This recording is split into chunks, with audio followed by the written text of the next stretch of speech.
Yo, hey, what is going on, guys? My name is Cake. Welcome back to another video. So right now I'm just sitting on my bed, and I wanted to do a story time video because I posted on Twitter and I got a couple likes. I'm like, oh my gosh, it's so special. I should actually do this.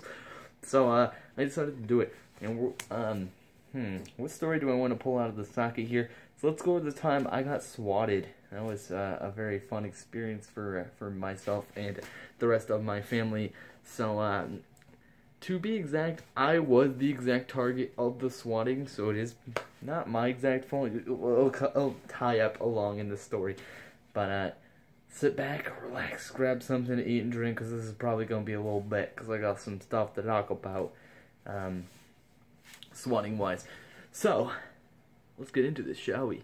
So, let's start off by noticing my dad actually had this exact day off, so he was home, sadly, which does suck a little bit because, you know, swatting, accidents do happen when swatting happens, and I would really, really be screwed if my dad were to be parted away this early. And my dog's biting my foot right now, and he's been annoying, of course. But, okay, legs are up on my bed now because he's being a brat.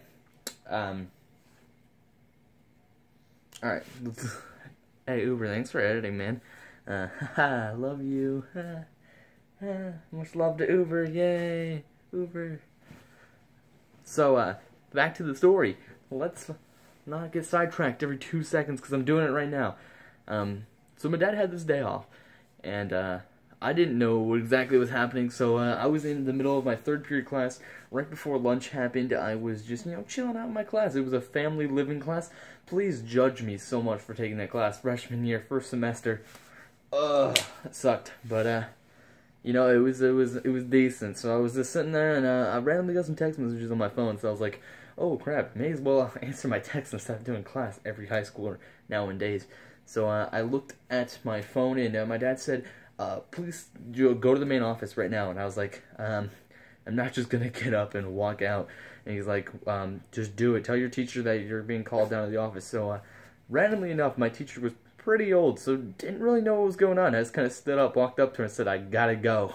And then she's like, okay, and she's let me live. And I was like, let me leave. And I was like, oh, okay, no problem. So I took my backpack and stuff, and I started walking out. And when I got to the main office, I was greeted by our high school police officer and as well another officer. So we have a police officer at school, by the way. I'm not going to name names because then I could probably get tracked down pretty hard. But we do have a police officer at school, so he was there. And there was also the officer and the detective guy who was going to be like, yo, give me all your stuff, homie G. And I was like, nah, fam. But when I walked in there, I was greeted by them, and as well, at the time that we were in small schools, there was 4 different schools, 4 different principals, that means. And one of my main school, my principal was also there and sat me down, and it was very pleasant conversation. I was being told to relinquish my backpack and as well, you know, just chillax. They sat me down inside one of the office rooms inside of the main office of the school, and both the officers were in there, and as well, the teacher was sitting there. Now, I actually asked for the principal to leave because I didn't feel comfortable with the principal in there because I thought I was in school trouble with cops for some reason, and I was like, whatever I did, I'm assuming it doesn't have to do with school and the law, so can you please leave? So, I had her leave pretty quickly because I didn't feel comfortable in getting in trouble in school as well. As if it was a law matter, I wasn't going to get in trouble with both, so they pulled me out, they started talking to me, they searched my backpack, obviously, because they thought, they wanted to make sure I had nothing bad on me, and they were like, okay, well, Dylan, let's give you the quick rundown of what's going on. Right now, we got a call saying that you had a bomb on you, you're going to blow up your house and blow up the school, and, obviously, I wasn't, because they checked my backpack and there was nothing in it, and, I was like, alright, cool beans, bro. And then they called my brother to come in, and at that moment, I was like, oh, no. So my brother has a bit of a drug, like, history, so I was like, if you had something on him, and I'm in the same room as him, I'm getting screwed over here. So they were like, alright, well, let's search your backpack. And I was like, oh, no. Luckily, he didn't have anything on him. I was like, I guess it was great. But, yeah, that was super lucky on my part to not have him have anything on him, especially during that exact day. So then I got a text message from my dad saying, I am here, and he kind of walks into the main office, and usually my dad doesn't go to school and all, like, no matter what conferences, anything like that, he doesn't go, because who cares about those? My door's opening and shutting because of the wind. And he was there, so I was like, oh, this is like serious shit, I gotta calm down. And obviously I knew it was pretty serious, the fact that they were saying I had a bomb on me, and I definitely did not, so I was like, I don't. So there's really no point in keeping me here. And they were like, well, actually, we have to bring you to the police station. I was like, wait. So at the moment, I didn't know much about what was going on. I was like, I'm about to be like cuffed and put in the back of a cop car and brought to the police station. I was not about to have that, especially at my high school with all my peers seeing that or something. I was like, no, please do not do this to me.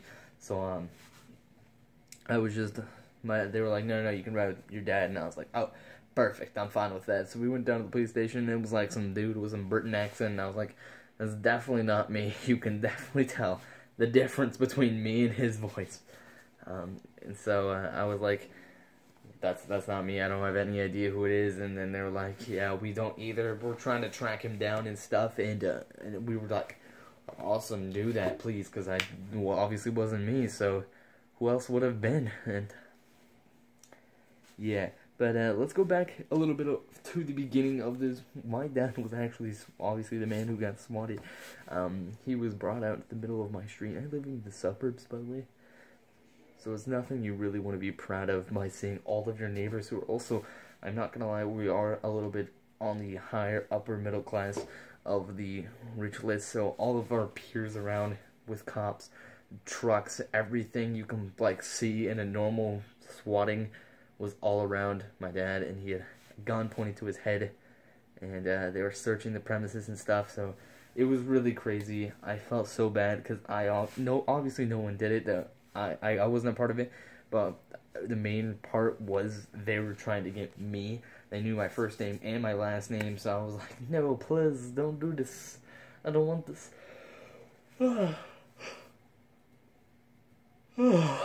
Power of editing. Alright. And so, I felt really bad for that little moment, but I didn't feel bad for my brother. If you got caught, you got caught, but I didn't want to go down with him.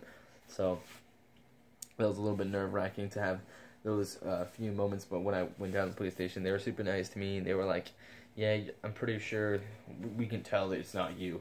And I was like, yeah, it's definitely not me. And so, later that evening, which is the only part that really ever got me, and we still don't know exactly who it is.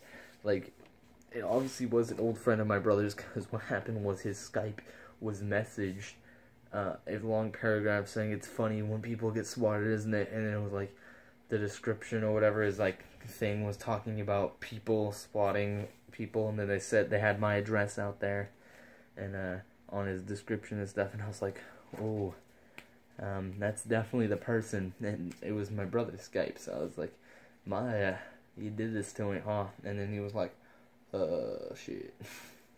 Because he thought he had nothing to do with this the whole time, by the way. If you were there, you would obviously be like, oh yeah, screw that guy, because he was being a cocky little guy about it. He was like, it was obviously Dylan and his friends or something doing this to him or something, and I was like, I don't think so. I don't think anyone has the balls to do it. And then, it was his friend, or quote-unquote friend from the COD days. So, we still don't know what COD friend it was. Be funny, but right now he's actually a part of the, like, wherever Britain people call prison. He's somewhere in there, because he got caught pretty quickly, because police tracked him down, grabbed his IP, got his ass arrested. Sucks to suck, but, that is the time I did get swatted. I was, sadly had to return to school, because my dad was being a bum about it. Freaking idiot. No, I would have been triggered a little bit too, but seriously, like me, let me stay home. But he made me go back, so I had to tell all my peers and stuff what happened, because I obviously missed, like, a first period with a bunch of my friends, so that sucked. But that is the time I did get swatted. It wasn't, I thought it was going to be a longer story than this. It's only been like 10 minutes, which is fine, but, yeah, I got swatted pretty pretty early on. Thankfully, it's the only first swatting. I guarantee if YouTube keeps going on, it'll probably be the second one, but I'm not worried about it right now. But thank you guys for watching. As always, peace, love, and fam. I will see you in the next video. Deuces, thanks to you, Uber, for editing this video. As always, check out Uber's channel in the description below. I love him. He's my best bro-siv from another host-siv. Deuces.